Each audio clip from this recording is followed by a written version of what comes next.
खासदार स्वर्गीय प्रतापदादा सोनवणे यांच्या द्वितीय स्मृतिदिनानिमित्त त्यांच्या जीवनशैलीची आठवण म्हणून मविप्र समाज संचलित IMRT सभागृह, मॅरेथॉन चौक, गंगापूर रोड, नाशिक येथे स्मृती व्याख्यान आणि खासदार प्रतापदादा सोनवणे स्मृती पुरस्कार हा कृषी सहकार, समाजकारण, अर्थकारण आदी क्षेत्रात उल्लेखनीय कामगिरी करणारे विलास भीमाबाई विष्णू शिंदे यांना प्रदान करण्यात आला. कर्मयोगी नारायण मनसाराम सोनवणे यांच्याच पावलावर पाऊल टाकून त्यांचे चिरंजीव माजी खासदार प्रतापदादा नारायणराव सोनवणे यांनी शिक्षण, समाजकारण आणि सर्वपक्षीय नेत्यांसोबत बांधिलकी जोपासणारे आणि राजकारणात देखील आपल्या कार्यशैलीची वेगळीच ओळख असणाऱ्या प्रतापदादा सोनवणे यांच्या स्मृती व्याख्यान आणि पुरस्कार वितरण समारंभाचे आयोजन तुषार प्रतापदादा सोनवणे यांच्या वतीनं करण्यात आले. या प्रसंगी उपस्थित मान्यवरांच्या हस्ते दीपप्रज्वलन करून स्मृती व्याख्यान आणि पुरस्कार वितरण समारंभाला सुरुवात करण्यात आली. या प्रसंगी कार्यक्रमाचे अध्यक्ष डॉक्टर AK पवार, कार्यक्रमाचे प्रमुख पाहुणे आणि वक्ते यशवंतराव चव्हाण, महाराष्ट्र मुक्त विद्यापीठाचे कुलगुरू डॉक्टर संजीव सोनवणे, मराठा विद्याप्रसारक समाज नाशिकचे सरचिटणीस ॲडव्होकेट नितीन बाबूराव ठाकरे, या प्रसंगी सामाजिक, राजकीय, शैक्षणिक क्षेत्रातील मान्यवर मोठ्या संख्येने उपस्थित होते. खासदार प्रतापदादा सोनवणे स्मृती पुरस्काराचे मानपत्राचे वाचन गुलाबराव भामरे यांनी केले. तसेच प्रास्ताविक प्राध्यापक LR रौंदळ, आभार प्रदर्शन प्राचार्य डॉक्टर BG वाघ यांनी मानले, तर कार्यक्रमाचे सूत्रसंचालन दिलीप अहिरे यांनी केले. त्यांनी विशेषतः शिक्षक, सरकारी कर्मचारी, आश्रमशाळांचे अनेक प्रश्न मार्गी लावले, परंतु त्यांनी ग्रंथालयाला दिली, संगणक शाळा, महाविद्यालयांना दिली, कारण यातून सक्षम वैचारिक व आकांक्षाधारी विद्यार्थी तयार व्हावा हा दादाजींचा उद्देश होता.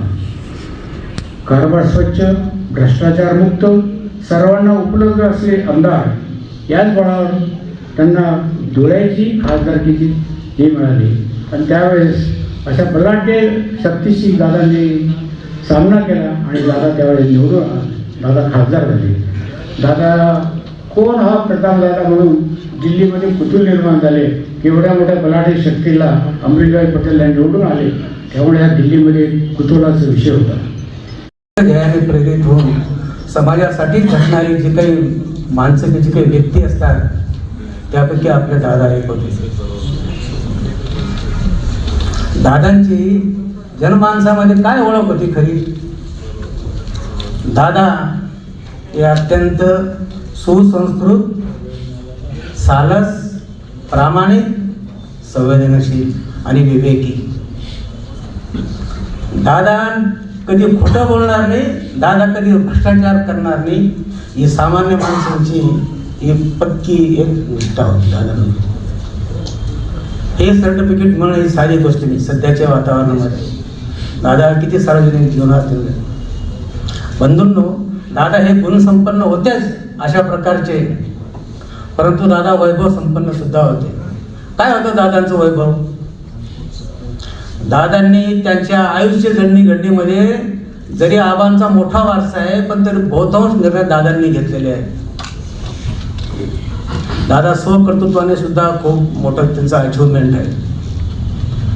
कुशाग्र बुद्धीचे दादा गोल्ड मेडलिस्ट इंजिनियर झाल्यावर देखील शासकीय नोकरी न करता अल्पशा ताकदीवर स्वतःच्या उभे राहिले आणि एक यशस्वी उद्योजक म्हणून त्यांनी नाव कमवले.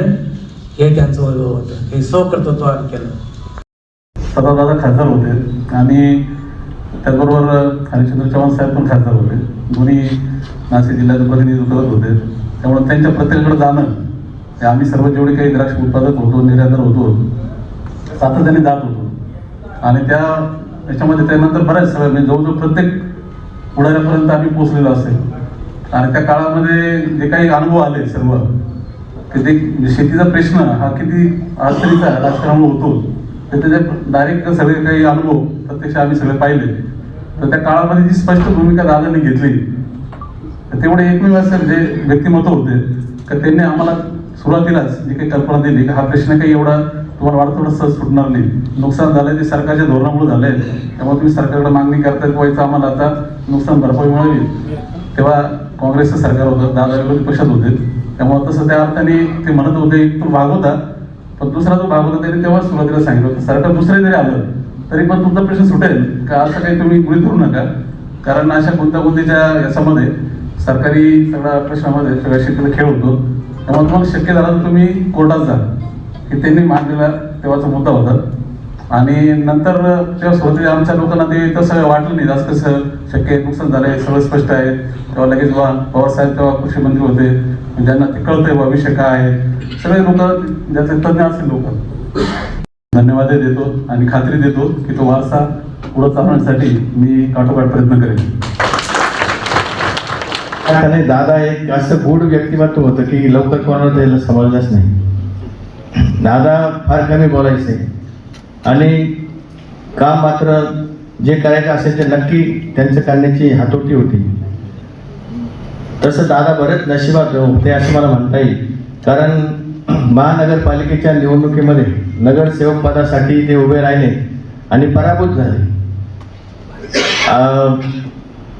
प्रत्येकाला असं वाटलं की आता दादांचं काही पॉलिटिकल करिअर ते संपलं असेल, परंतु त्यानंतर दादांनी जी काही उभारी घेतली त्यानंतर विधान परिषदेमध्ये त्यांनी पदवीधरांचे प्रश्न मांडण्याचा जो मतदारसंघ आहे त्या मतदारसंघामध्ये निवडणूक लढवली आणि ती निवडणूक ते जिंकले सुद्धा. त्याच्यानंतर खासदारकीची संधी त्यांना प्राप्त झाली. त्या काळामध्ये भारतीय जनता पक्ष इतका मोठ्या प्रमाणामध्ये त्याचा विस्तार झालेला नव्हता. अशा परिस्थितीमध्ये धुळे लोकसभा मतदारसंघामध्ये BJPचं तिकीट कोणी घ्यायला फारसं उत्सुकही नव्हते. अशा काळामध्ये दादांच्या गळ्यामध्ये ती जबाबदारी आली आणि दादांच्या संघटन कौशल्यामुळे आणि सगळ्या इतर बाबींमुळं सगळ्यांनी त्यांना खूप मदत केली आणि ते निवडून आले. ते कॉन्ट्रॅक्टर असतील, तिथले अधिकारी असतील, त्यांना तो सगळा ओके करून घ्यायचा असतो. ओके तुम्हाला माहिती आहे. तर हा सगळा तो करून घेण्यासाठी त्यांची आदल्या दिवशी काही खातरजमा झालेली असेल आणि सगळं झालेलं असताना मग ती 5-6 किलोमीटर 2-3 किलोमीटरवर असलेल्या स्कीमसाठी ते बघायला साईट इन्स्पेक्शनला जाणार. तर त्या गाड्या निघाल्या एका मागे. जाता जाता तो त्यांचा जो बॉस मूळ अधिकारी होता त्याला जरा कसं होतं की आपला आता जानेवारीचा म्हणजे काळ संक्रांतीचा होता, त्यांनी पाहिलं की एकदम चांगले घाटे लागलेलं हरभऱ्याचं शेत आहे आणि त्यांनी सगळ्यांना थांबारे म्हणे जरा इतकं चांगलं हरभऱ्याचं शेत आहे, जरा एक वेळा काढून आण. त्याच्यावर त्याची पटकन सुद्धा त्या साहेबांच्या म्हणलं लगेच पटकन उड्या मारल्या, लगेच गेले. त्यांनी तिथले एक बाहेर उपटायला लागले. ते तेवढ्यात एक म्हातारा राखणारा होता गुडघ्यापर्यंत 80 वर्षाचा म्हातारा आपला राखण करीत होता. कोपरा अंगावर घेऊन तो झाड झोपाच्या आडून पुढे आला. हे म्हणला अरे काय करता.